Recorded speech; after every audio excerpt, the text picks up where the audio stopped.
சரி, என்ன பண்ண போற? சாரி கோச், இனிமேல் அந்த பொண்ணு விஷயத்தில் நான் தலையிட மாட்டேன். டேய், எல்லாருக்கிட்டையும் சொன்னப்போ என்கிட்ட சொல்லாத. நீ எதுக்கு அங்கே போன, இங்கே என்ன நடந்துச்சு, எல்லாமே ஆனன்னு சொல்லிட்டான்.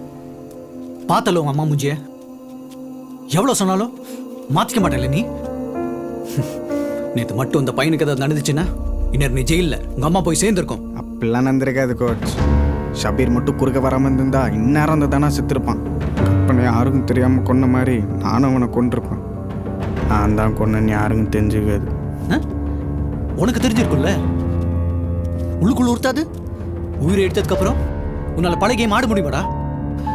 டேய், டிவியில் நான் நிறைய பிளேஸை பார்த்து மெரிசலாக இருக்கேன். ஆனால் நேரில் ரொம்ப கொஞ்சம் பேர் தான். அதுவும் இந்த வயசுல நீ மட்டும்தான். You are something special by nature டா.